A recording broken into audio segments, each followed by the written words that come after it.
Apoie este canal para que possamos manter nosso projeto de distribuir audiolivros de qualidade gratuitamente para todos. A sua ajuda é essencial para mantermos o nosso trabalho. Faça uma doação pelo Pix de qualquer valor pela chave telefônica na descrição abaixo, ou pelo link do QR Code na descrição do vídeo. Se preferir transferência bancária, confira as informações na descrição abaixo. Muito obrigado. Revista Espírita. Jornal de Estudos Psicológicos. Publicado sob a direção de Allan Kardec. 1860. Abril. Boletim da Sociedade Parisiense de Estudos Espíritas. Sexta-feira, 24 de fevereiro de 1860. Sessão geral. Comunicações diversas. Primeiro, carta de Dieppe, confirmando em todos os pontos os fatos de manifestações espontâneas, ocorridas na casa de um padeiro do vilarejo de Grandes Ventes, perto de Dieppe, e relatados pelo Vigie. Publicada em nosso número de março. Segundo, carta do Sr. M. de Teu de Ardèche, dando novas informações sobre fatos que se passaram no castelo de Fons, perto de Albenas. Terceiro, carta do barão Tcherkassov, com detalhes circunstanciados e autênticos sobre um fato, deveras extraordinário de manifestação espontânea por um espírito perturbador, ocorrido em meados deste século, com um fabricante de São Petersburgo. Publicada a seguir. Quarto, relato de um fato de aparição tangível, com todos os caracteres de um agênere, ocorrido em 15 de janeiro último, na comuna de Briques, perto de Valognes. O fato foi transmitido ao Sr. Ledoyen, por pessoa de seu conhecimento, e que verificou a sua exatidão. Publicada adiante. Quinto, leitura de uma tradição muçulmana sobre o profeta Esdras, extraída do Moniteur, de 15 de fevereiro de 1860, e que se baseia sobre um fato de faculdade mediúnica. Estudos. Primeiro, ditado espontâneo de Charlette, recebido pelo Sr. Didier Filho, dando continuidade ao trabalho começado. Segundo, evocação do Sr. Jules Louis C., falecido em 30 de janeiro último, no Hospital do Val de Grace, em consequência de um câncer que lhe havia destruído parte da face e do maxilar. Esta evocação foi feita conforme o desejo de um de seus amigos, presente à sessão, e de uma pessoa da família. É instrutiva principalmente do ponto de vista da modificação das ideias após a morte, considerando-se que em vida, o Sr. C. professava abertamente o materialismo. Terceiro, pede-se a São Luís dizer se é possível chamar o espírito que se manifestou na casa do padeiro de Dieppe. Ele responde que não, por motivos que serão conhecidos mais tarde. Sexta-feira, 2 de março de 1860, sessão particular. Exame e discussão de várias questões administrativas. Estudo e apreciação de diversas comunicações espíritas, quer obtidas na sociedade, quer fora das sessões. Solicitado a dar um ditado espontâneo, São Luís escreve o que se segue, por intermédio da senhorita Wet. Eis-me aqui, meus amigos, pronto a vos dar meus conselhos, como tenho feito até hoje. Desconfiai dos espíritos maus, que poderiam insinuar-se entre vós, procurando semear a desunião. Infelizmente, os que querem tornar-se úteis a uma obra sempre encontram obstáculos. Aqui não se acha a pessoa generosa que os conhece, mas o encarregado de executar os desejos que ela manifesta. Não temais, triunfareis de todos os obstáculos pela paciência, uma atitude firme contra as vontades que querem se impor. Quanto às diversas comunicações que me atribuem, muitas vezes é outro espírito que toma meu nome. Pouco me comunico fora da sociedade, que tomei sob meu patrocínio, aprecio esses lugares de reunião, que me são especialmente consagrados, mas é somente aqui, que gosto de dar avisos e conselhos. Assim, desconfiai dos espíritos que frequentemente se servem de meu nome. Que a paz e a união estejam entre vós. Em nome de Deus Todo-Poderoso, que criou o bem, eu vou-lo desejo. São Luís. Um membro faz esta observação. Como pode um espírito inferior usurpar o nome de um espírito superior, sem o consentimento deste último? Isto não pode ser senão com má intenção. Por que então, os espíritos bons o permitem? Se não podem se opor, serão menos poderosos que os maus? A isso foi respondido: existe algo mais poderoso que os espíritos bons. Deus. Pode Deus permitir que os espíritos maus se manifestem para ajudá-los a se melhorarem e, além disso, para testarem a nossa paciência, a nossa fé, a nossa confiança, a nossa firmeza em resistir à tentação e, sobretudo, exercitar a nossa perspicácia em distinguir o verdadeiro do falso. Depende de nós afastá-los por nossa vontade, provando-lhes que não somos tão tolos quanto pensam. Se lograrem domínio sobre nós, não será senão por nossa fraqueza. São o orgulho, o ciúme e todas as más paixões dos homens que fazem sua força, dando-lhes domínio. Sabemos, por experiência, que sua obsessão cessa, quando veem que não conseguem fatigar-nos. Cabe, pois, a nós mostrar-lhes que perdem tempo. Se Deus nos quer experimentar, não está no poder de nenhum espírito opor-se aos seus desígnios. A obsessão dos espíritos enganadores ou malévolos não resulta, pois, nem de seu poder, nem da fraqueza dos bons, mas de uma vontade que é superior a todos. Quanto maior a luta, maior o nosso mérito, se sairmos vencedores. Sexta-feira, 9 de março de 1860, sessão particular. Leitura do projeto de modificações a ser introduzido no regulamento da sociedade. A respeito, o Sr. Allan Kardec apresenta as seguintes observações. Considerações sobre o objetivo e o caráter da sociedade. Senhores, algumas pessoas parecem equivocadas quanto ao verdadeiro objetivo e o caráter da sociedade. Permite-me relembrá-los em poucas palavras. O objetivo da sociedade está claramente definido em seu título e no preâmbulo do regimento atual. Esse objetivo é, essencialmente, e, pode-se dizer, com exclusividade, o estudo da ciência espírita. O que queremos, antes de tudo, não é nos convencer, pois já o estamos, mas instruir-nos e aprender o que não sabemos. Para tanto, queremos nos colocar nas mais favoráveis condições. Como esses estudos exigem calma e recolhimento, queremos evitar tudo quanto seja causa de perturbação. Tal é a consideração que deve prevalecer na apreciação das medidas que vamos adotar. Partindo deste princípio, a sociedade não se apresenta absolutamente como uma sociedade de propaganda. Sem dúvida, cada um de nós deseja a difusão das ideias, que julgamos justas e úteis, contribuindo no círculo de suas relações, e na medida de suas forças. Entretanto, será erro pensar que para isso, seja necessário estar reunidos em sociedade, e, mais falso ainda, crer que a sociedade seja a coluna sem a qual o espiritismo estaria em perigo. Estando regularmente constituída, nossa sociedade procede com mais ordem e método do que se marchasse ao acaso, mas, abstração disso, ela não é mais preponderante do que os milhares de sociedades livres ou reuniões particulares existentes na França e no estrangeiro. Ainda uma vez, o que ela quer é instruir-se, eis porque só admite em seu seio pessoas sérias e animadas do mesmo desejo, porque o antagonismo de princípios é uma causa de perturbação.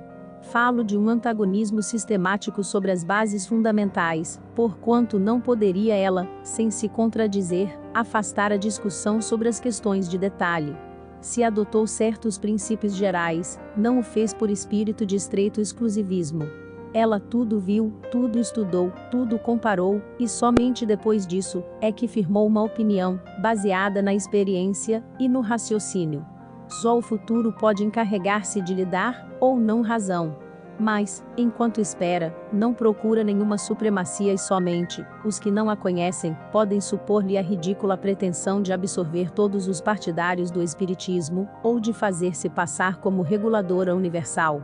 Se ela não existisse, cada um de nós instruir-se-ia por seu lado, e, em vez de uma única reunião, talvez formássemos 10 ou 20. Eis toda a diferença. Não impomos nossas ideias a ninguém. Os que as adotam, é porque as consideram justas. Os que vêm a nós é, porque pensam aqui encontrar oportunidade de aprender, mas não se trata de uma filiação, pois não formamos, nem seita, nem partido. Reunimo-nos para estudar o espiritismo, como outros se reúnem para estudar a frenôlogia, a história ou outras ciências. E como nossas reuniões não se baseiam em nenhum interesse material, pouco nos importa se outras se formam ao nosso lado. Na verdade, seria atribuir-nos ideias bem mesquinhas, bem estreitas e bem pueris crer que as veríamos com olhos ciumentos. Os que pensassem em nos criar rivalidades mostrariam, por isso mesmo, quão pouco compreendem o verdadeiro espírito da doutrina. Só lamentamos uma coisa: que nos conheçam tão mal, a ponto de nos suporem acessíveis ao ignóbil sentimento do ciúme. Compreende-se que empresas mercenárias rivais, que podem prejudicar-se pela concorrência, se vejam com maus olhos. Mas se essas reuniões não tiverem em vista, como deveriam ter, senão um interesse puramente moral, e a elas não se misturarem nenhuma consideração mercantil, pergunto: em que poderiam ser prejudicadas pela multiplicidade? Dirão, sem dúvida, que se não existe interesse material, há o do amor próprio, o direito de destruir o crédito moral de seu vizinho. Mas talvez esse móvel fosse mais ignóbil ainda. Se é assim, que Deus não permita. Apenas lamentaremos os que forem movidos por semelhantes pensamentos. Queremos sobrepujar os vizinhos?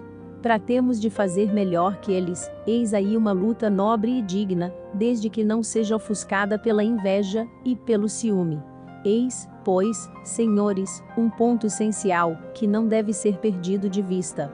Não formamos uma seita, nenhuma sociedade de propaganda, nenhuma corporação com interesse comum. Se deixássemos de existir, o espiritismo não sofreria nenhum prejuízo, formando-se, de nossas ruínas, 20 outras sociedades. Portanto, os que buscassem destruir-nos com o objetivo de entravar o progresso das ideias espíritas, nada ganhariam com isso. É necessário saberem que as raízes do espiritismo não estão em nossa sociedade, mas no mundo inteiro. Existe algo mais poderoso que eles, mais influente que todas as sociedades. É a doutrina, que vai ao coração e à razão dos que a compreendem e, sobretudo, dos que a praticam. Esses princípios, senhores, indicam-nos o verdadeiro caráter do nosso regimento, que nada tem em comum com os estatutos de uma corporação.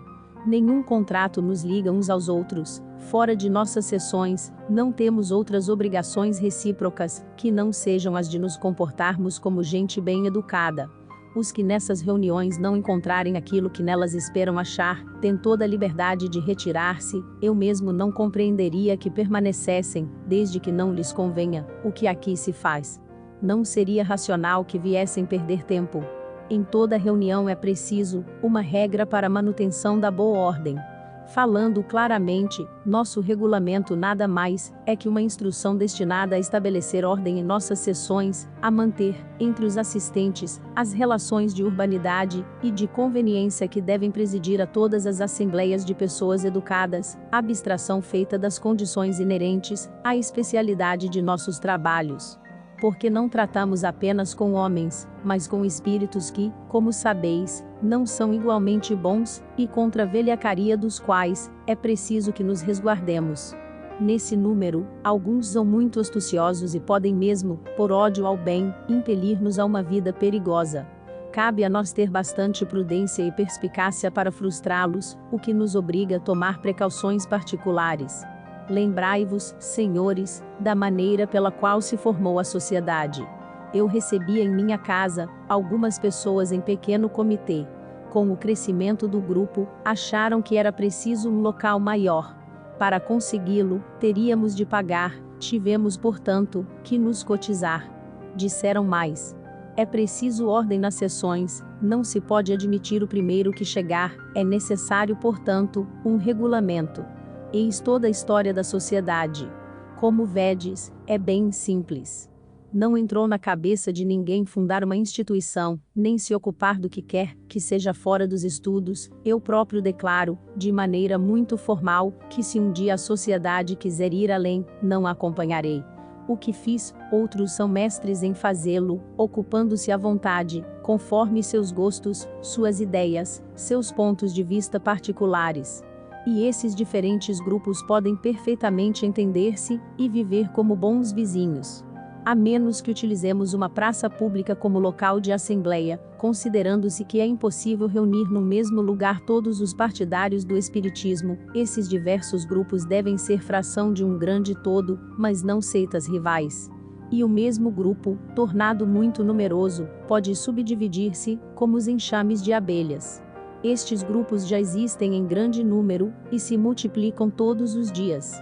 Ora, é precisamente contra essa multiplicidade, que a má vontade dos inimigos do espiritismo virá quebrar-se, porque os entraves teriam como efeito inevitável, pela própria força das coisas, a multiplicação das reuniões particulares. Entretanto, é preciso convir que em certos grupos há uma espécie de rivalidade, ou, antes, de antagonismo. Qual a causa? Meu Deus, esta causa está na fraqueza humana, no espírito de orgulho que quer impor-se, está, sobretudo, no conhecimento ainda incompleto dos verdadeiros princípios do espiritismo. Cada um defende os seus espíritos, como outrora cidades da Grécia defendiam seus deuses que, seja dito de passagem, não passavam de espíritos mais ou menos bons. Essas dissidências só existem porque há pessoas que querem julgar antes de terem visto tudo, ou que julgam do ponto de vista de sua personalidade. Elas se apagarão, como muitas outras já se apagaram, à medida que a ciência se reformular, porque, em última análise, a verdade é uma só, e sairá do exame imparcial das diferentes opiniões. Esperando que a luz se faça sobre todos os pontos, qual será o juiz? Dir-se-á que é a razão. Mas quando duas pessoas se contradizem, cada uma invoca a sua razão. Que razão superior decidirá entre as duas? Sem nos determos sobre a forma mais ou menos imponente da linguagem, forma que os espíritos impostores e pseudo-sábios sabem muito bem tomar para seduzir pelas aparências, partimos do princípio de que os espíritos bons não podem aconselhar senão o bem, a união e a concórdia, que sua linguagem é formação da Terra. Teoria da incrustação planetária. Nosso sábio confrade Sr. Jobardi, de Bruxelas, nos escreve o que se segue, a propósito de nosso artigo sobre os pré-adamitas, publicado na revista do mês passado. Permiti-me algumas reflexões sobre a criação do mundo, com vistas a reabilitar a Bíblia aos vossos olhos e aos dos livre-pensadores. Deus criou o mundo em 6 dias, 4.000 anos antes da era cristã. Essa afirmativa os geólogos a contestam, firmados no estudo dos fósseis e dos milhares de caracteres incontestáveis de vetustez, que fazem remontar a origem da Terra a milhares de milhões de anos. Entretanto, a Escritura disse a verdade, e os geólogos também. E foi um simples Campônio quem os pôs de acordo, ensinando que o nosso globo não é mais do que um planeta incrustativo, muito moderno, composto de materiais muito antigos. Após o arrebatamento do planeta desconhecido, que chegara à maturidade, ou de harmonia com o que existiu no lugar que hoje ocupamos, a alma da Terra recebeu ordem de reunir seus satélites, para formar a Terra atual, segundo as regras do progresso em tudo, e por tudo. 4 apenas desses astros concordaram com a associação que lhes era proposta. Só a Lua persistiu na sua autonomia, visto que também os globos têm o seu livre-arbítrio. Para proceder a essa fusão, a alma da Terra dirigiu aos satélites um raio magnético atrativo, que pôs em estado cataléptico todo o mobiliário vegetal, animal e hominal que eles possuíam, e que trouxeram para a comunidade. A operação teve por únicas testemunhas a alma da Terra, e os grandes mensageiros celestes, que a ajudaram nessa grande obra, abrindo aqueles globos para lhes dar entranhas comuns.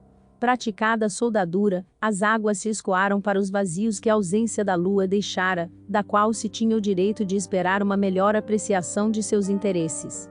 As atmosferas se confundiram e começou o despertar, ou a ressurreição dos germens que estavam em catalepsia. O homem foi o último a ser tirado do estado de hipnotismo, e se viu cercado da luxuriante vegetação do paraíso terrestre e dos animais, que pastavam em paz ao seu derredor. Havereis de convir que tudo isto se podia fazer em 6 dias, com obreiros tão poderosos como os que Deus encarregara da tarefa. O planeta Ásia trouxe a raça amarela, a de civilização mais antiga, o África a raça negra, o Europa a raça branca, e o América a raça vermelha. A Lua certamente nos teria trazido a raça verde ou azul. Assim, certos animais, de que apenas os despojos são encontrados, nunca teriam vivido na Terra atual, mas teriam sido transportados de outros mundos desmanchados pela velhice. Os fósseis, que se encontram em climas sob os quais não teriam podido existir neste mundo, viviam sem dúvida em zonas muito diferentes nos globos onde nasceram. Tais despojos na Terra se encontram nos polos, ao passo que viviam no equador dos globos a que pertenciam. E depois essas enormes massas, cuja possibilidade de existência não podemos conceber no ar, viviam no fundo dos mares, sob a pressão de um meio que lhes tornava fácil a locomoção. Os futuros levantamentos dos mares nos trarão outros despojos, muitos outros germens que despertarão de sua longa letargia para nos mostrar espécies desconhecidas de plantas, de animais e de autóctones, contemporâneos do dilúvio, e ficareis muito admirados ao descobrirdes, no meio do vasto oceano, novas ilhas, povoadas de plantas e animais, que não podem vir de nenhuma parte, nem transportadas pelos ventos, nem pelas ondas. Nossa ciência, que acha errada a Bíblia, terminará por restituir-lhe sua estima, como foi forçada a fazê-lo a propósito da rotação da Terra, pois não se trata de erro da Bíblia, mas dos que não a compreendem. Eis a prova. Josué parou o sol, dizendo-lhe: Santa, Sol. Ora, desde então ele está parado, pois em parte alguma encontrais, que ele lhe tenha ordenado que girasse novamente, e, se desde a derrota dos Amalequitas, a noite continua sucedendo ao dia, é preciso admitir que a terra gira. Então, não é Galileu, mas os inquisidores que mereciam ser censurados por não terem tomado a Bíblia ao pé da letra. Também se negava a existência do licorne bíblico, e acabam de ser mortos 2 nas montanhas do Tibete. Negava-se a aparição do espectro de Saul, e, graças a Deus, estais a ponto de convencer os negadores. Lembremo-nos sempre desta advertência das Escrituras. Nolies incredulus sicuticus et mulus, quibus non est intellectus. Saudações cordiais e respeitosas ao autor da etnografia do mundo espírita. Jobardi. A teoria da formação da Terra pela incrustação de vários corpos planetários já foi dada por certos espíritos em diversas épocas, através de médiuns estranhos entre si. Não nos fazemos adeptos dessa doutrina, que confessamos não ter sido ainda suficientemente estudada para sobre ela nos pronunciarmos, mas reconhecemos que merece um exame sério. As reflexões que ela nos sugere não passam de hipóteses, até que dados mais positivos venham confirmá-las ou desmenti-las. Enquanto esperamos, é uma baliza que pode abrir caminhos a grandes descobertas e guiar nas buscas. Talvez os cientistas um dia encontrem, nessa teoria, a solução de mais de um problema. Mas, dirão certos críticos, não tendes confiança nos espíritos, já que duvidais de suas afirmações. Como inteligências desprendidas da matéria, podem remover todas as dúvidas da ciência e projetar luz onde reina a obscuridade? Isto é uma questão muito grave, que se liga à própria base do espiritismo, e que não poderíamos resolver neste momento sem repetir o que já temos dito a respeito. Assim, aditaremos apenas algumas palavras, a fim de justificar nossas reservas. Para começar, responderemos que nos tornaríamos sábios com muita facilidade se cuidássemos tão somente de interrogar os espíritos, para conhecer tudo quanto ignoramos. Querendo Deus que adquiríssemos a ciência pelo trabalho, por isso mesmo não encarregou os espíritos de nula trazer pronta e acabada, favorecendo a nossa preguiça. Em segundo lugar, a humanidade, como os indivíduos, tem a sua infância, sua adolescência, sua juventude e sua virilidade. Os espíritos, encarregados por Deus de instruir os homens, devem, pois, proporcionar-lhes ensinos para o desenvolvimento da inteligência. Não dirão tudo a todos, aguardando, antes de semear, que a terra esteja pronta, para receber a semente que a fará frutificar. Eis porque certas verdades, que nos são ensinadas hoje não o foram aos nossos pais, que também interrogavam os espíritos. Eis porque as verdades, para as quais ainda não estamos maduros, só serão ensinadas aos que vierem depois de nós. Nosso equívoco está em nos julgarmos chegados ao cume da escada, quando apenas nos achamos na metade do caminho. Digamos, de passagem, que os espíritos têm 2 maneiras de instruir os homens.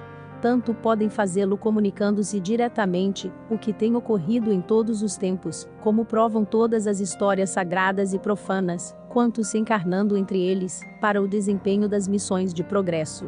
Tais são esses homens de bem e de gênio, que aparecem de tempos em tempos, como fachos para a humanidade, fazendo avançar alguns passos. Vede o que acontece, quando esses mesmos homens vêm antes do tempo propício para as ideias que devem espalhar. São desconhecidos em vida, mas seus ensinos não ficam perdidos. Depositados nos arquivos do mundo, como um grão precioso posto de reserva, um belo dia levanta da poeira, no momento em que pode frutificar. Desde então, compreende-se que, se o tempo requerido, para disseminar certas ideias não houver ainda chegado, será em vão que interrogaremos os espíritos. Eles só podem dizer o que lhes é permitido. Mas também há outra razão, que compreendem perfeitamente todos os que têm alguma experiência do mundo espírita. Não basta ser espírito para possuir a ciência universal, do contrário, a morte nos tornaria quase iguais a Deus. Aliás, o simples bom senso recusa-se a admitir que o espírito de um selvagem, de um ignorante, ou de um malvado, desde que desprendido da matéria, esteja no nível do sábio ou do homem de bem. Isto não seria racional. Há, pois, espíritos adiantados, e outros mais ou menos atrasados, que devem vencer diversas etapas, e passar por numerosas peneiras, antes de se despojarem de todas as suas imperfeições. Disso resulta que no mundo dos espíritos, são encontradas todas as variedades morais e intelectuais existentes entre os homens e outras mais. Ora, prova a experiência que os maus se comunicam tão bem quanto os bons. Os que são francamente maus são facilmente reconhecíveis, mas há também, entre eles, semi-sábios, pseudo-sábios, presunçosos, sistemáticos e até hipócritas. Estes são os mais perigosos, porque afetam uma aparência de gravidade, de sabedoria e de ciência, em favor da qual enunciam, em meio a algumas verdades e boas máximas, as coisas mais absurdas. E, para melhor enganar, não receiam adornar-se com os mais respeitáveis nomes. Separar o verdadeiro do falso, descobrir o embuste escondido numa exibição de palavras bonitas, desmascarar os impostores, eis, sem contradita, uma das maiores dificuldades da ciência espírita. Para superá-la, faz-se necessária uma longa experiência, conhecer todas as astúcias, de que são capazes, os espíritos de baixa classe, ter muita prudência, ver as coisas com o mais imperturbável sangue frio, e, sobretudo, guardar-se contra o entusiasmo que cega. Com o hábito e um pouco de tato, chega-se facilmente a desmascará-los, mesmo sob a ênfase da mais pretensiosa linguagem. Mas, infeliz do médium que se julga infalível, que se ilude com as comunicações que recebe. O espírito que o domina pode fasciná-lo a ponto de fazê-lo achar sublime aquilo que, muitas vezes, é apenas absurdo e salta aos olhos de todos, menos aos seus. Voltemos ao assunto. A teoria da formação da Terra pela incrustação não é a única que tem sido dada pelos espíritos. Em qual acreditar? Isto prova que, fora da moral, que não admite duas interpretações, não se deve aceitar as teorias científicas dos espíritos senão com as maiores reservas, porque, uma vez mais, eles não estão encarregados de nos trazer a ciência acabada, estão longe de tudo saber, sobretudo no que diz respeito ao princípio das coisas. Enfim, é preciso desconfiar das ideias sistemáticas, que alguns deles procuram fazer prevalecer, às quais não têm escrúpulo de atribuir uma origem divina. Se examinarmos essas comunicações com sangue frio, sem prevenção, se pesarmos maduramente todas as palavras, descobriremos facilmente os traços de uma origem suspeita, incompatível com o caráter do espírito que se supõe falar. São, por vezes, heresias científicas tão patentes, que só um cego ou uma pessoa muito ignorante não as perceberia. Ora, como admitir possa um espírito superior cometer semelhantes absurdos? De outras vezes são expressões triviais, formas ridículas, pueris, e mil outros sinais que traem a inferioridade, para quem quer que não esteja fascinado. Que homem de bom senso acreditaria que uma doutrina contrária aos mais positivos dados da ciência pudesse emanar de um espírito sábio, ainda que trouxesse o nome de Arago? como crer na bondade de um espírito que dá conselhos contrários à caridade e à benevolência, ainda que sejam assinados por um apóstolo da beneficência. Dizemos mais. Há profanação em misturar nomes venerados a comunicações com evidentes traços de inferioridade. Quanto mais elevados os nomes, tanto mais devem ser acolhidos com circunspeção e mais se deve temer ser joguete de uma mistificação. Em suma, o grande critério do ensino dado pelos espíritos é a lógica. Deus nos deu a capacidade de julgar, e a razão para delas nos servirmos, os espíritos bons nos recomendam, nisto nos dando uma prova de superioridade. Os outros se guardam. Querem ser acreditados sob palavra, pois sabem muito bem que no exame tem tudo a perder. Como se vê, temos muitos motivos para não aceitar levianamente todas as teorias dadas pelos espíritos. Quando surge uma, limitamo-nos ao papel de observador, fazemos abstração de sua origem espírita, sem nos deixar fascinar pelo brilho de nomes pomposos, examinamo-la como se emanasse de um simples mortal, e vemos se é racional, se dá conta de tudo, se resolve todas as dificuldades. Foi assim que procedemos com a doutrina da reencarnação, que não tínhamos adotado, embora vinda dos espíritos, senão após haver reconhecido que ela só, e só ela, podia resolver aquilo que nenhuma filosofia jamais havia resolvido, e isso abstração feita das provas materiais que diariamente são dadas, a nós e a muitos outros. Pouco nos importam, pois, os contraditores, ainda que sejam espíritos. Desde que ela seja lógica, conforme a justiça de Deus, que não possam substituí-la por nada de mais satisfatório, não nos inquietamos mais do que os que afirmam que a Terra não gira em torno do Sol, porquanto há espíritos que se julgam sábios, ou que pretendem que o homem veio completamente formado de um outro mundo, transportado nas costas de um elefante alado. Menos ainda concordamos com o ponto de vista da formação e, sobretudo, do povoamento da Terra. Eis porque dissemos, no início, que para nós a questão não estava suficientemente elucidada. Encarada do ponto de vista exclusivamente científico, dizemos apenas que, à primeira vista, a teoria da incrustação não nos parecia desprovida de fundamento, e, sem nos pronunciarmos pró, nem contra, dizemos haver nela matéria para exame. Com efeito, se estudarmos os caracteres fisiológicos das diferentes raças humanas, não é possível atribuir-lhes uma origem comum, porque a raça negra não é um abastardamento da raça branca. Ora, adotando a letra do texto bíblico, que faz todos os homens procederem da família de Noé, 2.400 anos antes da era cristã, seria preciso admitir não apenas que em alguns séculos esta única família tivesse povoado a Ásia, a Europa e a África, mas que se houvesse transformado em negros. Sabemos perfeitamente a influência que o clima e os hábitos podem exercer sobre a economia. Um sol ardente avermelha a epiderme e escurece a pele, mas em parte alguma se viu, mesmo sob mais intenso ardor tropical, famílias brancas procriarem negros, sem cruzamento de raças. Para nós, portanto, é evidente que as raças primitivas da Terra provêm de origens diferentes. Qual o princípio? Eis a questão, e, até provas concretas, não é permitido a respeito fazer senão conjecturas. Aos sábios, pois, compete ver as que melhor concordam com os fatos constatados pela ciência.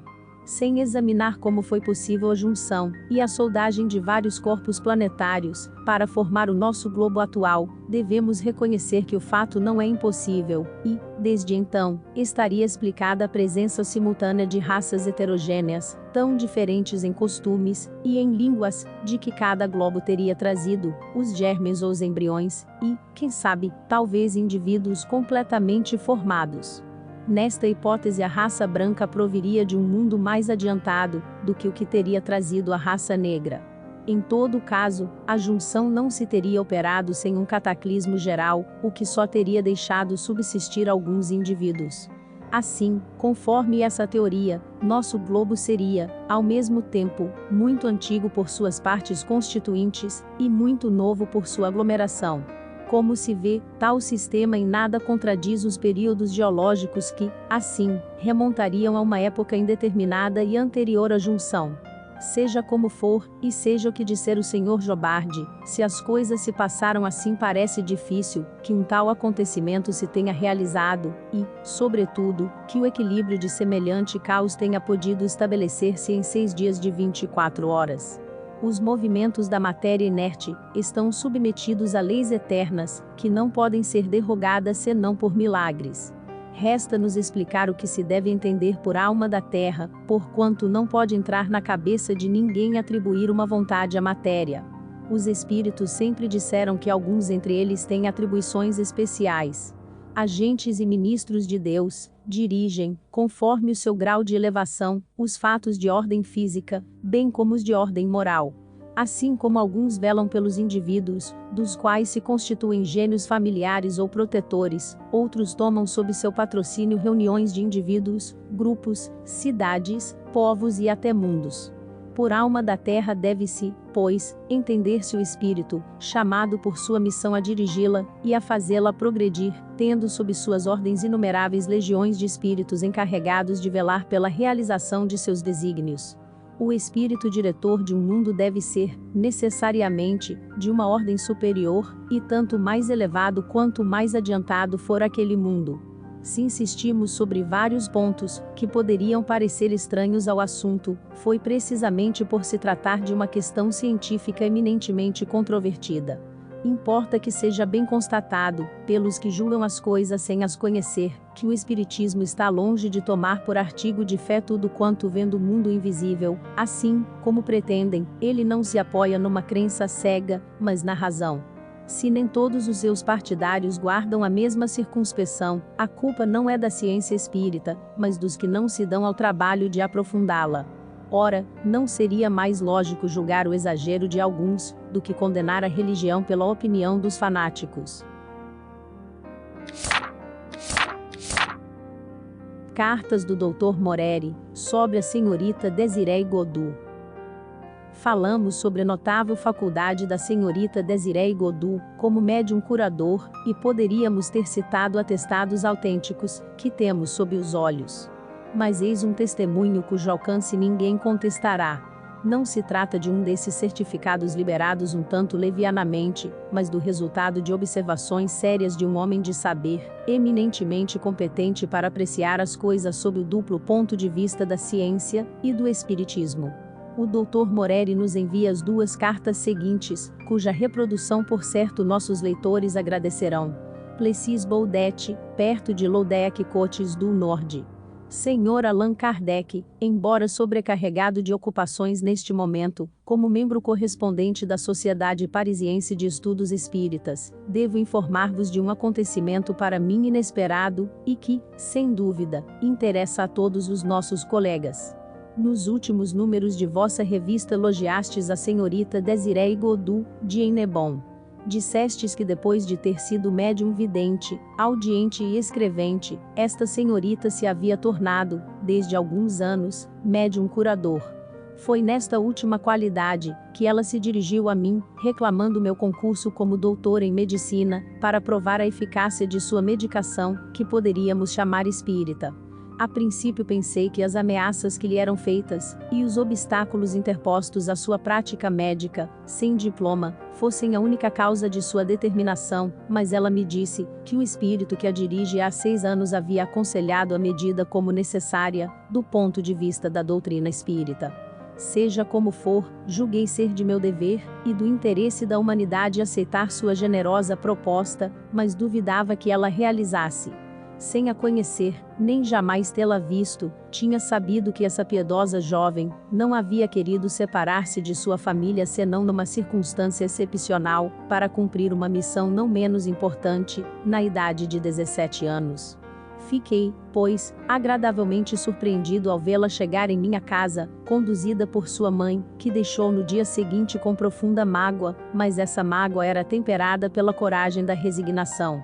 Há 10 dias a senhorita Godu está no seio de minha família, da qual constitui a alegria, malgrado sua enervante ocupação.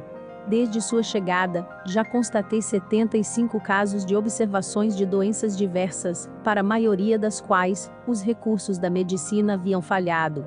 Temos amauroses, oftalmias graves, paralisias antigas e rebeldes a todo tratamento, escrofulosos, herpéticos, cataratas e cânceres avançados. Todos os casos são numerados, a natureza da moléstia por mim constatada, os curativos mencionados, e tudo é ordenado, como numa sala clínica destinada a observações. Ainda não há tempo suficiente para que eu me possa pronunciar de maneira peremptória sobre as curas operadas pela medicação da senhorita Godu.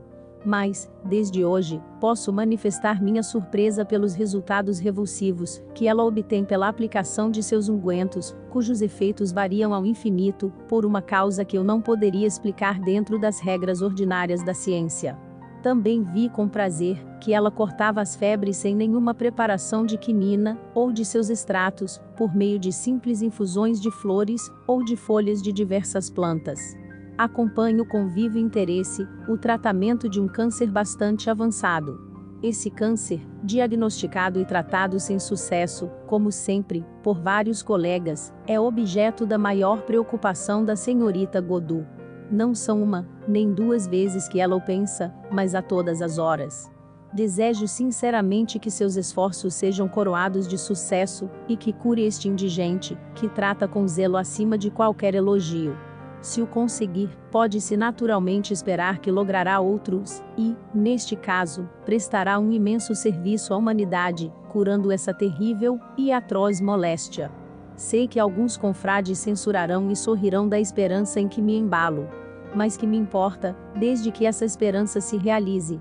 Já me fazem reprimendas por prestar concurso a uma pessoa cuja intenção ninguém contesta, mas cuja aptidão para curar é negada pela maioria, considerando-se que tal aptidão não lhe foi dada pela faculdade. A isto responderei.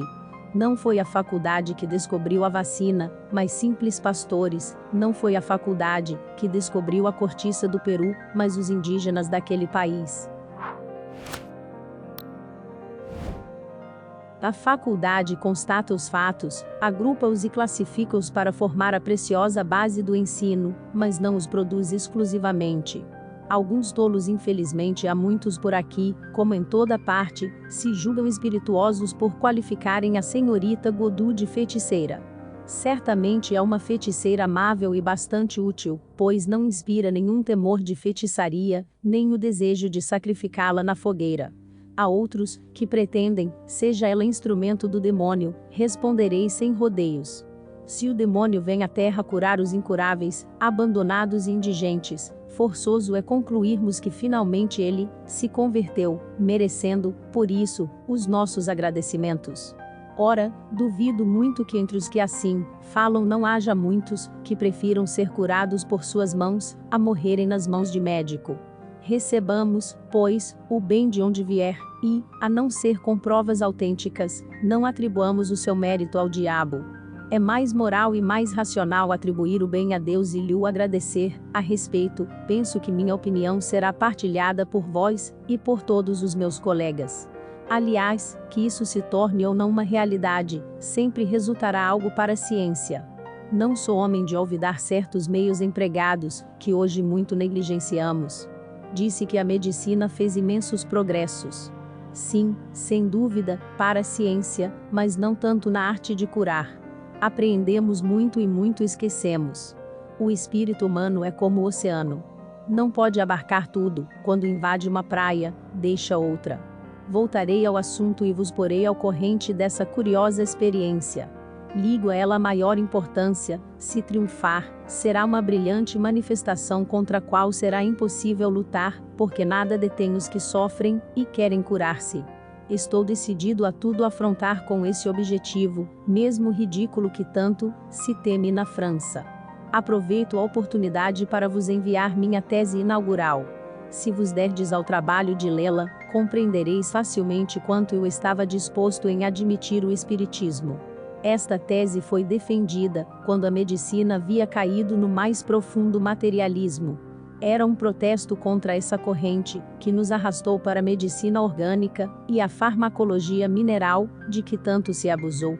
Quanta saúde arruinada pelo uso de substâncias minerais que, em caso de insucesso, aumentam o mal e, no de melhora, muitas vezes deixam traços em nosso organismo. aceitai, etc. Moreri, 20 de março de 1860. Senhor, em minha última carta, anunciei-vos que a senhorita Desiree Godu tinha vindo exercer sua faculdade curadora sob minhas vistas. Hoje venho vos trazer algumas novidades. Desde 25 de fevereiro, comecei minhas observações sobre um grande número de doentes, quase todos indigentes e impossibilitados de tratamento adequado. Alguns têm doenças pouco importantes. A maioria, porém, é acometida por afecções, que resistiram aos meios curativos ordinários. Cataloguei, desde 25 de fevereiro, 152 casos de moléstias muito variadas. Infelizmente, em nossa região, sobretudo os doentes indigentes, seguem seus caprichos e não têm paciência para se resignarem a um tratamento contínuo e metódico. Desde que experimentam melhora, julgam-se curados e nada mais fazem. É um fato muitas vezes constatado em minha clientela, e que, necessariamente, deveria ocorrer com a senhorita Godu. Como já vos disse, nada quero prejulgar, nada afirmar, exceto os resultados constatados pela experiência. Mais tarde farei o inventário de minhas observações, e constatarei as mais notáveis. Mas, desde já, posso exprimir a minha admiração por certas curas obtidas fora dos meios ordinários. Vi curar sem quinino 3 episódios de febres intermitentes, rebeldes, dos quais um havia resistido a todos os meios por mim empregados. A senhorita Godu curou igualmente 3 panarícios e 2 inflamações subaponevróticas da mão, em poucos dias. Fiquei, deveras surpreendido. Posso também constatar a cura, ainda não radical, mas muito avançada, de um de nossos mais inteligentes trabalhadores, Pierre Liboudec, de Saint-Gervais, surdo há 18 anos. Ele ficou tão maravilhado quanto eu, quando, após 3 dias de tratamento, pôde ouvir o canto dos pássaros, e a voz de seus filhos. Viu esta manhã, tudo leva a crer numa cura radical dentro em pouco. Minha atenção neste momento é um tal Bigote, operário em Saint-Caradec, acometido há 2 anos e meio por um câncer do lábio inferior. O câncer chegou ao último grau, o lábio inferior está parcialmente destruído, as gengivas, as glândulas sublinguais e submaxilares estão canceromatosas, o próprio osso maxilar inferior está afetado pela moléstia. Quando se apresentou em minha casa, seu estado era desesperador, suas dores eram atrozes, não dormia há 6 meses, qualquer operação era impraticável, pois o mal estava muito avançado, a cura me parecia impossível, e o declarei com toda franqueza à senhorita Godu, a fim de premuni-la contra uma derrota inevitável. Minha opinião não variou quanto ao prognóstico, não posso acreditar na cura de um câncer tão avançado.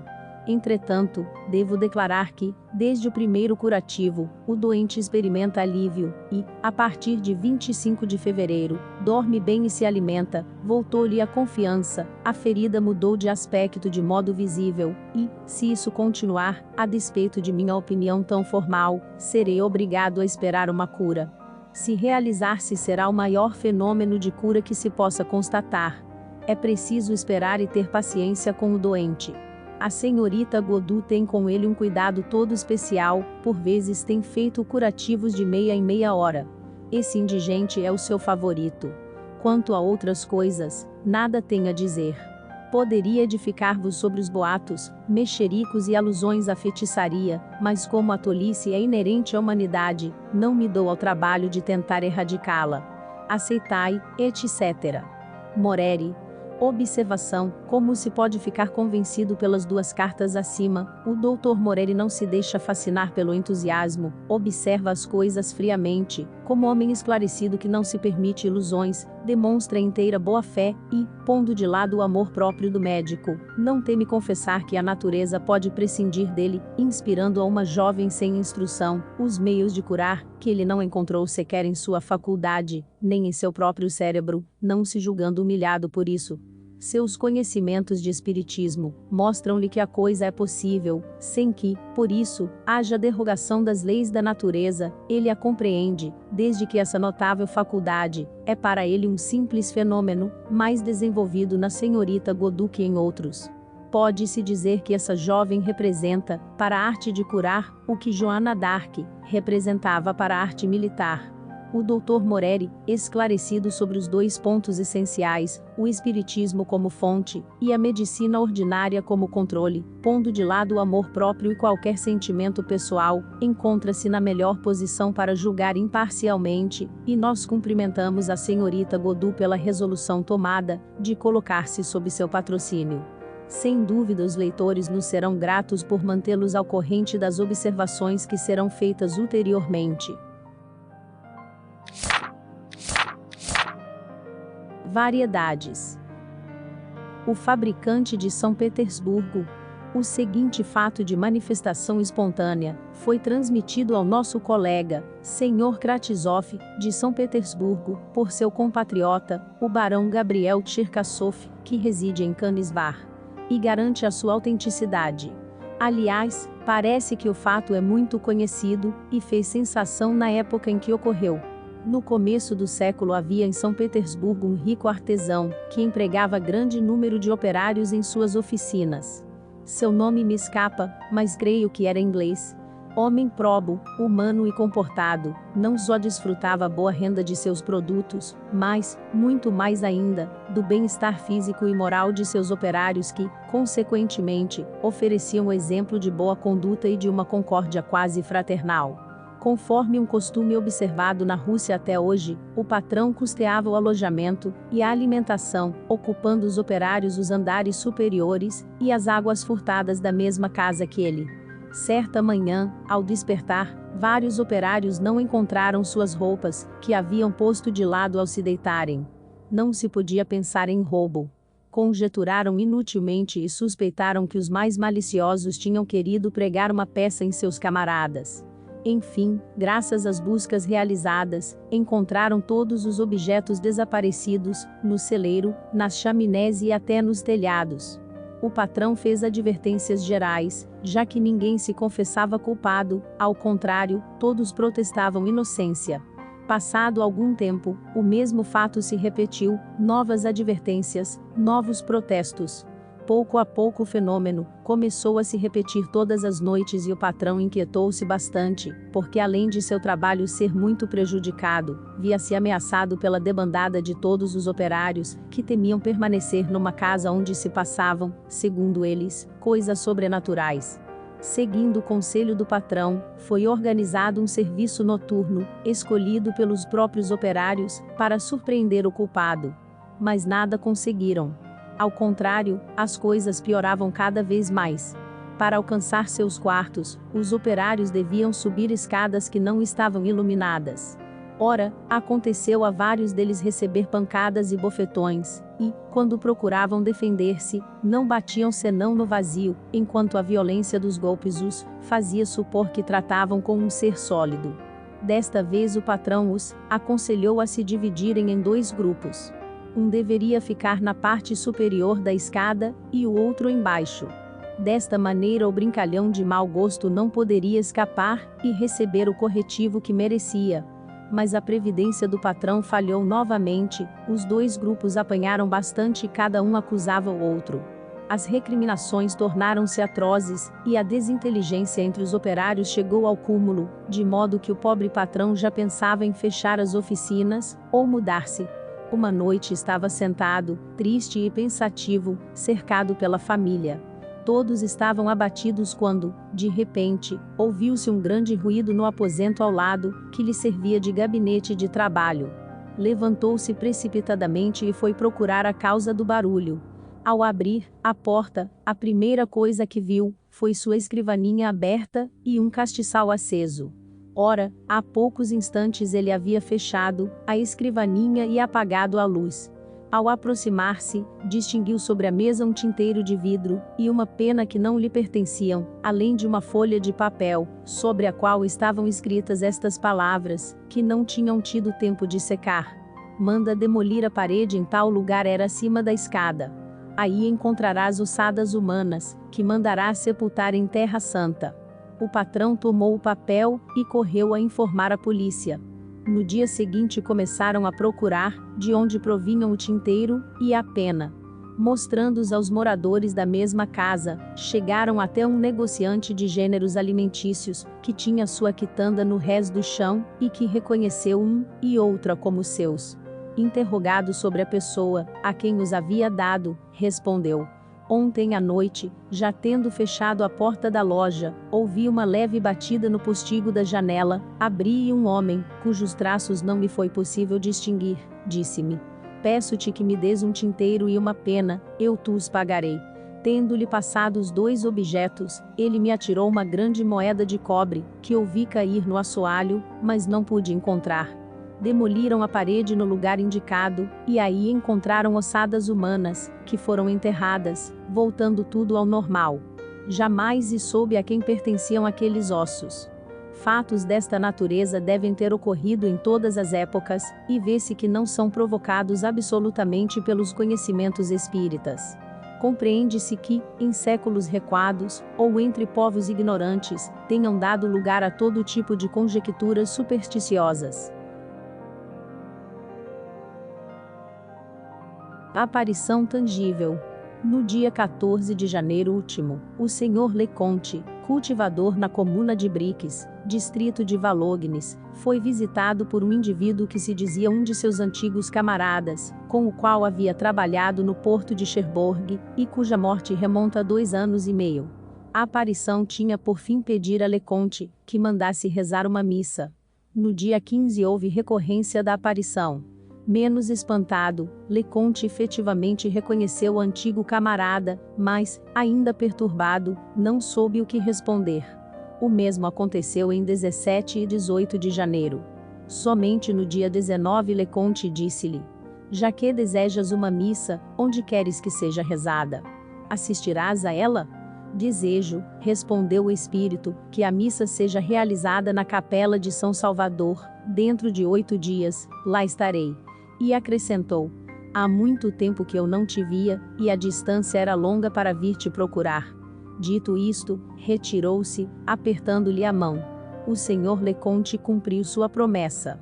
Em 27 de janeiro, a missa foi rezada em São Salvador, e ele viu seu antigo camarada ajoelhado nos degraus do altar, perto do sacerdote oficiante. Além dele, ninguém percebeu a aparição, embora tivesse perguntado ao padre e aos assistentes se não o teriam visto. Desde aquele dia, o senhor Leconte não foi mais visitado e retomou sua habitual tranquilidade. Observação: conforme esse relato, cuja autenticidade é garantida por uma pessoa digna de fé, não se trata de uma simples visão, mas de uma aparição tangível, pois o defunto, amigo do senhor Leconte, lhe havia apertado a mão. Os incrédulos dirão que foi uma alucinação, mas, até o momento, ainda esperamos de sua parte uma explicação clara, lógica e verdadeiramente científica dos estranhos fenômenos, que designam por esse nome, porquanto, simplesmente negá-los não nos parece a melhor solução. Ditados espontâneos. O anjo das crianças. Sociedade, médium. Senhora de Boyer. Meu nome é Micael. Sou um dos espíritos prepostos à guarda das crianças. Que doce missão! E que felicidade proporciona a alma!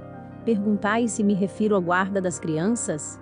Mas não têm suas mães, anjos bons prepostos a essa guarda?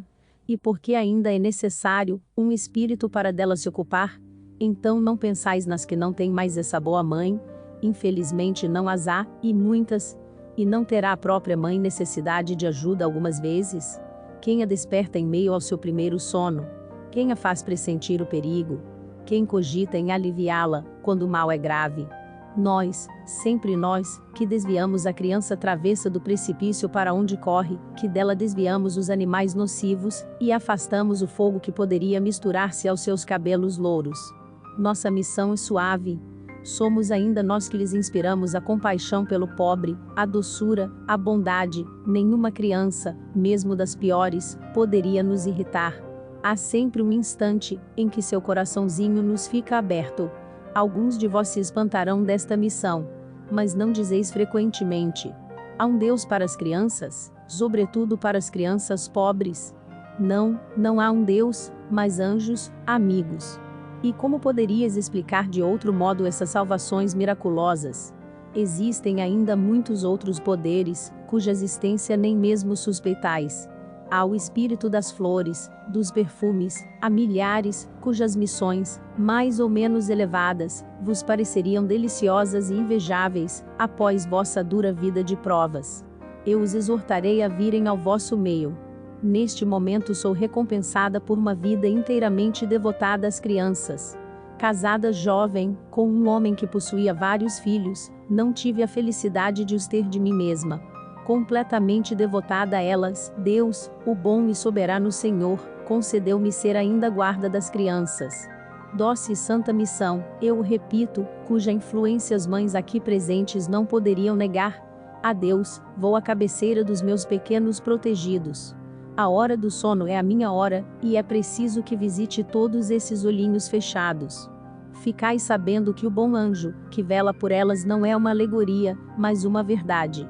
Conselhos. Sociedade, 25 de novembro de 1859, Médium. Senhor Rose. Outrora vos teriam crucificado, queimado, torturado. A forca foi derrubada, a fogueira, extinta, os instrumentos de tortura, destruídos, a arma terrível do ridículo, tão poderosa contra a mentira, atenuar-se a acento agudo ante a verdade, seus inimigos mais temíveis, foram encerrados num círculo intransponível.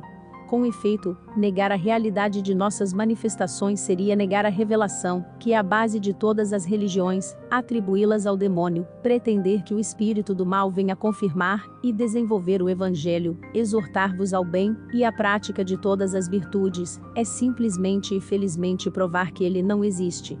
Todo reino dividido contra si mesmo perecerá. Restam os espíritos maus. Jamais uma árvore boa produzirá maus frutos, jamais uma árvore má produzirá bons frutos. Nada de melhor tendes a fazer senão responder-lhes, o que respondia o Cristo aos seus perseguidores, quando formularam contra ele as mesmas acusações, e, como ele, rogar a Deus que os perdoe, pois não sabem o que fazem. O Espírito de Verdade. Outra, ditada ao Senhor Rose e lida na sociedade.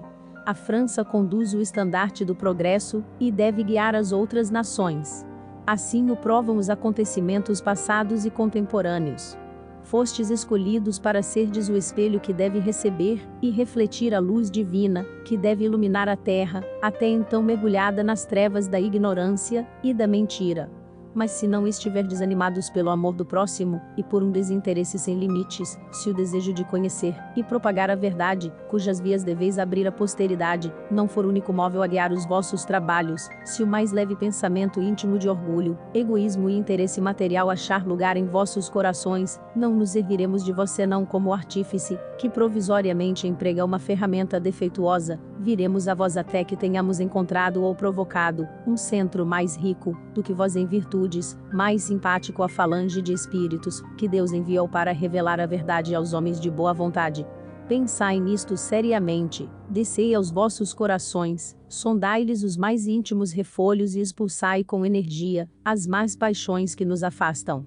A não ser assim, retirai-vos, antes de comprometerdes os trabalhos de vossos irmãos pela vossa presença, ou a dos espíritos que traríeis convosco. O Espírito de Verdade. A ostentação. Sociedade, 16 de dezembro de 1860, Médium. Senhorita Wet. Numa bela tarde de primavera, um homem rico e generoso estava sentado em seu salão, sorvia, feliz, o perfume das flores de seu jardim. Enumerava, complacente, todas as boas obras que tinha praticado durante o ano.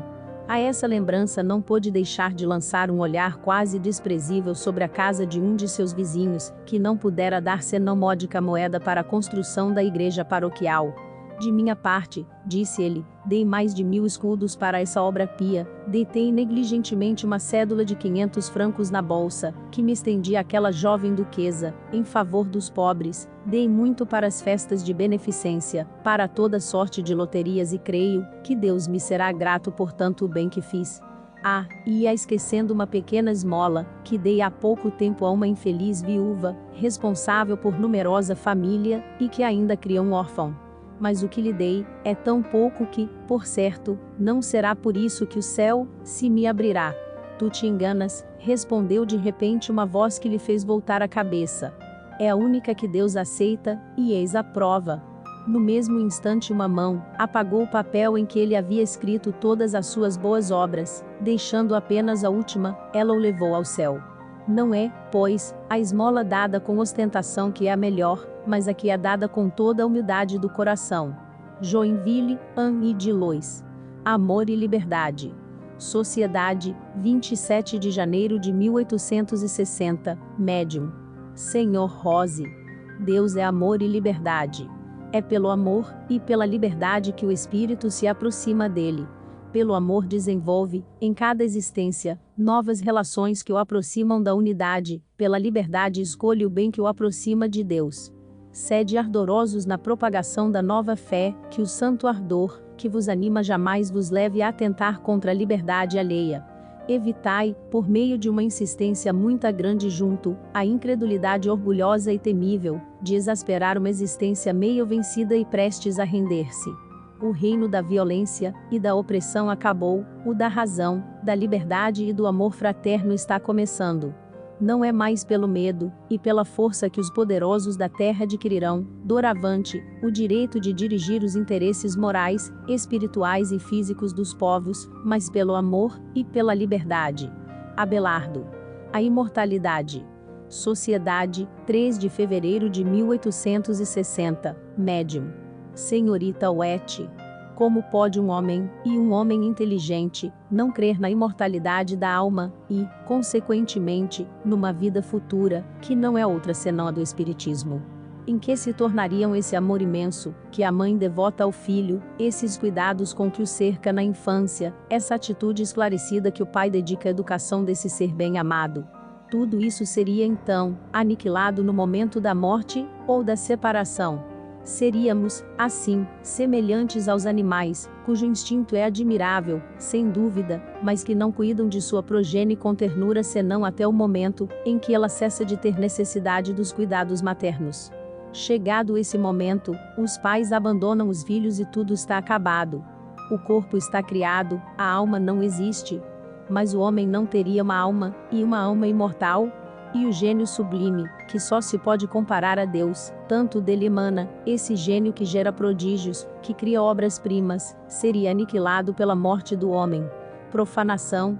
Não se pode aniquilar assim as coisas que vêm de Deus.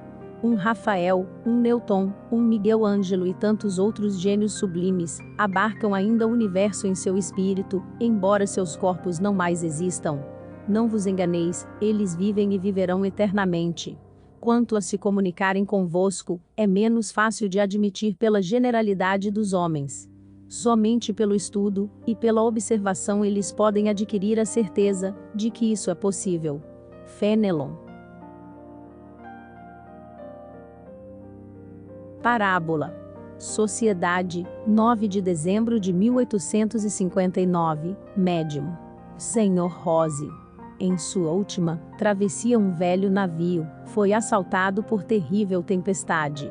Além de grande número de passageiros, transportava uma porção de mercadorias estrangeiras ao seu destino, acumuladas pela avareza e cupidez de seus donos.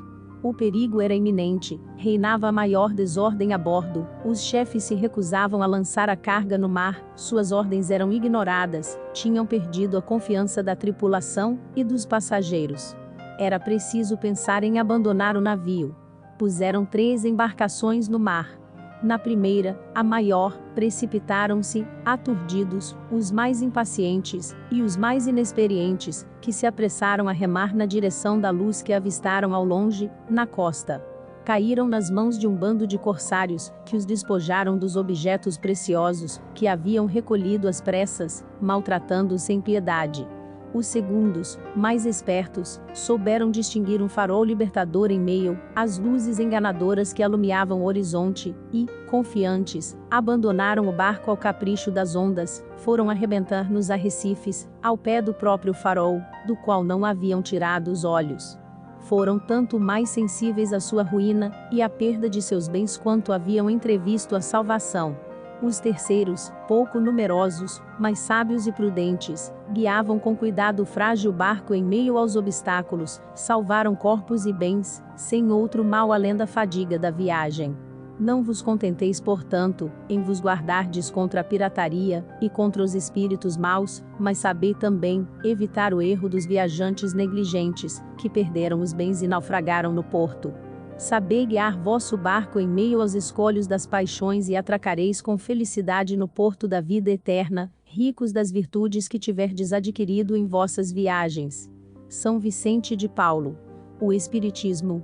Sociedade, 3 de fevereiro de 1860, Médium. Senhora M. O Espiritismo é chamado a esclarecer o mundo, mas necessita de um certo tempo para progredir. Existiu desde a criação, mas só era conhecido por algumas pessoas, porque, em geral, a massa pouco se ocupa em meditar sobre questões espíritas. Hoje, com o auxílio desta pura doutrina, haverá uma luz nova. Deus, que não quer deixar a criatura na ignorância, permite que os espíritos mais elevados venham em nosso auxílio, para contrabalançar a ação do espírito das trevas, que tende a envolver o mundo. O orgulho humano obscurece a razão, e a faz cometer muitas faltas na terra. São necessários espíritos simples e dóceis, para comunicarem a luz, e atenuarem todos os nossos males. Coragem. Persisti nesta obra, que é agradável a Deus, porque ela é útil para sua maior glória, e dela resultarão grandes bens para a salvação das almas. Francisco de Sales.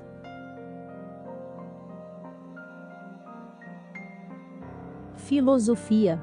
Sociedade, 3 de fevereiro de 1860, Médium. Senhor Colim. Escrevei isto. O homem. Que é ele? De onde veio? Para onde vai? Deus? A natureza? A criação? O mundo? Sua eternidade no passado, no futuro? Limite da natureza, relações do ser infinito com o ser particular? Passagem do infinito ao finito? Perguntas que devia fazer o homem, criança ainda, quando viu pela primeira vez, com sua razão, acima da cabeça, a marcha misteriosa dos astros, sob seus pés a terra, alternativamente revestida com roupas de festa, sob o hálito tépido da primavera, ou coberta de um manto de luto, debaixo do sopro gelado do inverno, quando ele próprio se viu, pensando e sentindo, ser lançado por um instante nesse imenso turbilhão vital entre o ontem, dia de seu nascimento, e o amanhã, dia de sua morte. Perguntas que foram propostas a todos os povos, em todas as idades, e em todas as suas escolas, e que, no entanto, não permaneceram menos enigmáticas para as gerações seguintes. Contudo, questões dignas de cativar o espírito investigador do vosso século, e o gênio do vosso país. Se, pois, houvesse entre vós um homem, 10 homens, tendo consciência da alta gravidade de uma missão apostólica e vontade de deixar um traço de sua passagem aqui, para servir de ponto de referência à posteridade, eu lhe diria: durante muito tempo transigistes com os erros e preconceitos de vossa época, para vós, o período das manifestações materiais e físicas passou, aquilo a que chamais de evocações experimentais, já não vos pode ensinar grandes coisas, porque, no mais das vezes, apenas a curiosidade está em jogo. Mas a era filosófica da doutrina se aproxima. Não permaneçais por muito tempo fixados nas fasquias do pórtico, em breve carcomidas, e penetrais sem hesitação no santuário celeste, conduzindo altivamente a bandeira da filosofia moderna, na qual escreveis sem medo. Misticismo, racionalismo. Fazei ecletismo no ecletismo moderno, fazei-o como os antigos, apoiando-vos na tradição histórica, mística e legendária, mas sempre cuidando de não sair da revelação, facho que a todos nos faltou, recorrendo às luzes dos espíritos superiores, votados missionariamente à marcha do espírito humano. Por mais elevados que sejam, esses espíritos não sabem tudo, só Deus o sabe. Além disso, de tudo quanto sabem, nem tudo podem revelar. Com efeito, em que se tornaria o livre-arbítrio do homem, sua responsabilidade, o mérito e o demérito? E, como sanção, o castigo e a recompensa? Entretanto, posso balizar o caminho que vos mostramos, com alguns princípios fundamentais. Escutai, pois, isto. Primeiro, a alma tem o poder de subtrair-se à matéria. Segundo, de elevar-se muito acima da inteligência. Terceiro, esse estado é superior à razão. Quarto, ele pode colocar o homem em relação com aquilo que escapa às suas faculdades. Quinto, o homem pode provocá-lo pela prece a Deus, por um esforço constante da vontade, reduzindo a alma, por assim dizer, ao estado de pura essência, privada da atividade sensível e exterior, numa palavra, pela abstração de tudo que há de diverso, de múltiplo, de indeciso, de turbilhonamento, de exterioridade na alma. Sexto, existe no concreto e complexo do homem, uma força completamente ignorada até hoje. Procurai-a, portanto. Moisés, Platão, depois Juliano.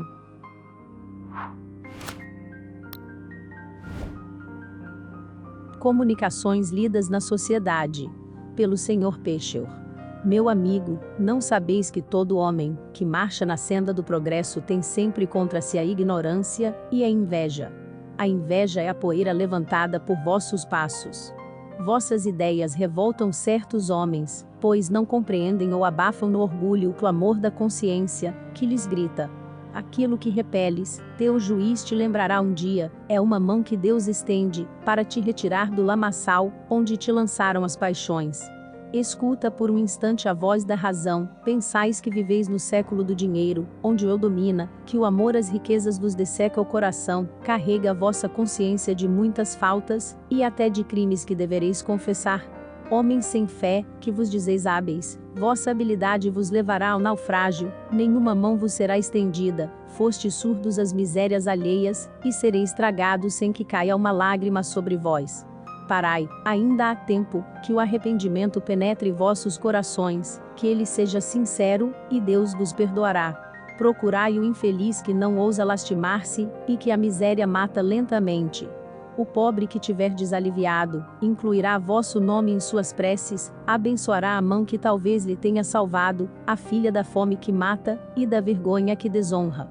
Infelizes de vós, se fordes surdos à sua voz. Deus vos disse, pela boca sagrada do Cristo: ama teu irmão como a ti mesmo. Não vos deu a razão, para julgardes o bem e o mal? Não vos deu um coração, para vos compadecerdes dos sofrimentos dos vossos semelhantes? Não sentis que, abafando a consciência, abafais a voz do progresso e da caridade? Não sentis que apenas arrastais um corpo vazio? Que nada mais bate em vosso peito, o que torna incerta a vossa marcha? Porque fugistes da luz, e os vossos olhos se tornaram de carne, as trevas que vos cercam vos agitam e causam medo. Procurais, mais tarde demais, sair dessa vida que desmorona aos vossos pés, o medo, que não podeis definir, vos torna supersticiosos. Fingis que sois um homem caridoso, no entanto, esperando resgatar a vida de egoísta, dais o ceitil que o temor vos arranca, mas Deus sabe o que vos leva a agir. Não podeis enganá-lo, vossa vida se extinguirá sem esperança, e não podeis prolongá-la por um só dia. Extinguir-se-á acento agudo, malgrado vossas riquezas, que vossos filhos ambicionam por antecipação, pois lhes destes o exemplo. Como vós, eles não têm senão um amor. O do ouro, único sonho de felicidade para eles. Quando esta hora de justiça soar, tereis de comparecer perante o supremo juiz que tendes desprezado. Tua filha, a consciência. Cada homem tem em si, o que chamais uma voz interior, é o que o Espírito chama de consciência, juiz severo que preside a todas as ações de vossa vida. Quando o homem está só, escuta essa consciência, e se pesa no seu justo valor, muitas vezes tem vergonha de si mesmo. Nesse momento reconhece a Deus, mas a ignorância, conselheira fatal, o impele e lhe põe a máscara do orgulho. Ele se vos apresenta repleto do seu vazio, procura enganar-vos pela firmeza que apresenta. Mas o homem de coração reto, não tem a cabeça altaneira. Escuta com proveito as palavras do sábio, sente que não é nada, e que Deus é tudo. Procura instruir-se no livro da natureza, escrito pela mão do Criador. Seu espírito se eleva, expulsando as paixões materiais, que muitas vezes vos desviam. Essa paixão que vos conduz, é um guia perigoso. Guardai isto, amigo. Deixai rir o séptico, seu sorriso se extinguirá. À sua hora derradeira, o homem torna-se crente.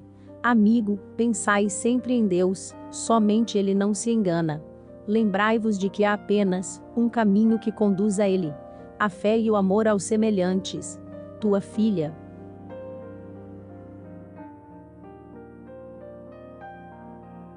A morada dos eleitos. Pela Senhora Désio. Teu pensamento ainda está absorvido pelas coisas da terra. Se queres nos escutar, é preciso esquecê-las. Tentemos conversar do alto, que teu espírito se eleve para essas regiões. Morada dos eleitos do Senhor, vê esses mundos, que esperam todos os mortais, cujos lugares estão marcados conforme o mérito que tiverem. Quanta felicidade para aquele que se compraz nas coisas santas, nos grandes ensinamentos dados em nome de Deus. Ó homens! Como sois pequenos, comparados aos espíritos desprendidos da matéria, que planam nos espaços ocupados pela glória do Senhor. Felizes os que forem chamados a habitar os mundos onde a matéria não é mais que um nome, onde tudo é etéreo e translúcido, onde os passos não mais se escutam. A música celeste é o único brilho que chega aos sentidos, tão perfeitos que captam os menores sons, desde que estes se chamem harmonia. Que leveza, a de todos os seres amados por Deus! Como percorrem, deliciados, esses sítios encantados, transformados em asilos. Ali não há mais discórdias, nem ciúme, nem ódio.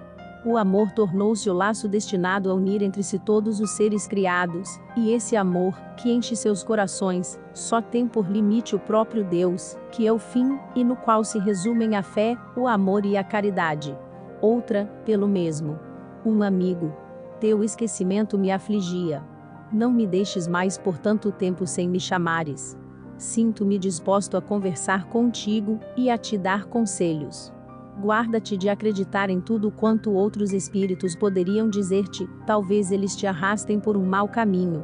Antes de tudo, sede prudente, a fim de que Deus não tire a missão que te encarregou de realizar, a saber, ajudar a levar ao conhecimento dos homens, a revelação da existência dos espíritos ao redor deles.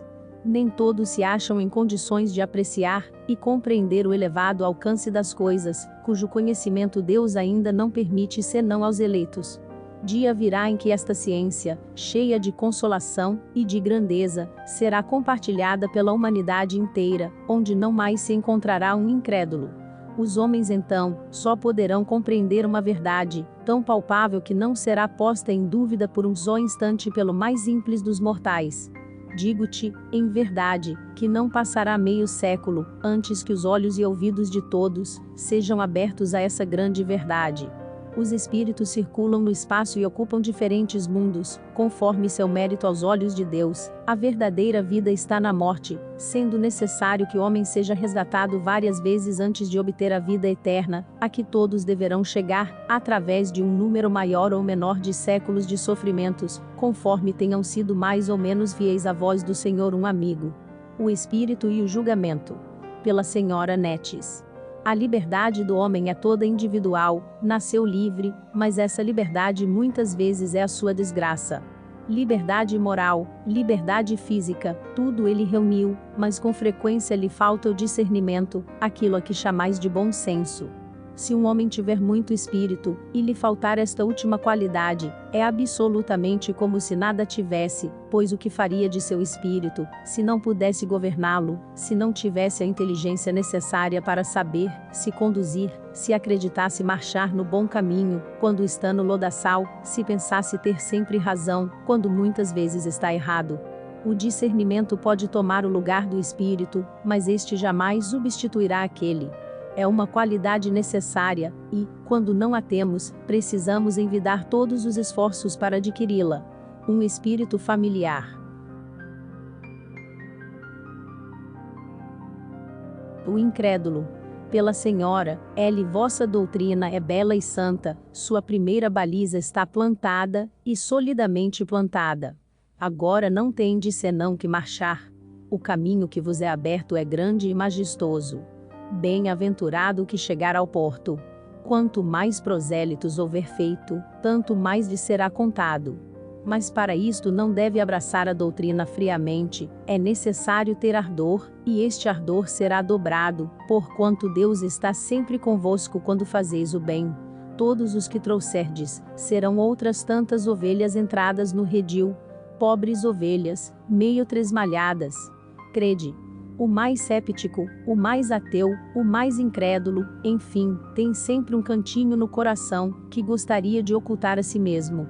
Pois bem, é esse cantinho que ele deve procurar e encontrar, é esse lado vulnerável que deve atacar. É uma pequena brecha, deixada aberta intencionalmente por Deus, para facilitar à criatura o meio de retornar ao seu seio. São Bento.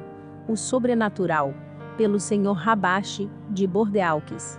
Meus filhos, vosso pai fez bem em vos chamar seriamente a atenção para os fenômenos produzidos nas sessões, que vos ocupam há alguns dias. A julgá-los conforme instruções de certos espíritos sectários, ignorantes ou dominadores, esses efeitos são sobrenaturais. Não creiais nisso, meus filhos, nada do que acontece é sobrenatural, se assim fosse, diz o bom senso, que só aconteceria fora da natureza, e então, não o veríeis. Para que vossos olhos ou vossos sentidos percebam uma coisa, é de todo necessário que essa coisa seja natural. Com um pouco de reflexão, não há um espírito sério que consinta em crer em coisas sobrenaturais. Com isso não quero dizer que não haja coisas que assim pareçam à vossa inteligência, mas a única razão para isso é que não as compreendeis. Quando algum fato vos parecer sair do que julgardes natural, guardai-vos contra essa preguiça de espírito, que vos induziria a crer que seja sobrenatural, procurai compreendê-lo, pois, para isto vos foi dada a inteligência. Para que vos serviria ela, se tivesseis de vos contentar em aprender e crer no que ensinaram vossos predecessores? É preciso que cada um ponha a inteligência a serviço do progresso, que é obra coletiva de todos. Já que sois dotados de pensamento, pensai, já que tendes a razão, que não vos foi dada sem motivo, examinai e julgai. Não aceiteis julgamentos acabados senão depois de submetidos ao crivo da razão. Duvidai longamente se não tiverdes certeza, mas jamais negueis aquilo que não compreendeis. Examinai seriamente. Somente o preguiçoso, o não inteligente e o indiferente aceitam como verdadeiro ou falso tudo quanto ouvem afirmar ou negar. Enfim, meus filhos, envidai todos os esforços para vos tornardes sérios e úteis, de modo a bem cumprirdes a missão que vos está confiada. Nunca é demasiado cedo para vos ocupardes do bem e do que é bom. Começai, pois cedo, a vos ocupardes das coisas sérias. O tempo das futilidades é sempre muito longo. É inútil para o vosso progresso, que não deveis perder de vista um só instante. As coisas da terra nada são, servem apenas a vossa passagem para outro estado, que será tanto mais perfeito quanto melhor preparados estiverdes. Vossa avó, Allan Kardec. Fique por dentro dos lançamentos de audiolivros do nosso canal, pelo Telegram no link na descrição do vídeo. Assim você não perde nenhum lançamento. Apoie este canal para que possamos manter nosso projeto de distribuir audiolivros de qualidade gratuitamente para todos. A sua ajuda é essencial para mantermos o nosso trabalho. Faça uma doação pelo Pix de qualquer valor pela chave telefônica na descrição abaixo, ou pelo link do QR Code na descrição do vídeo. Se preferir transferência bancária, confira as informações na descrição abaixo. Muito obrigado.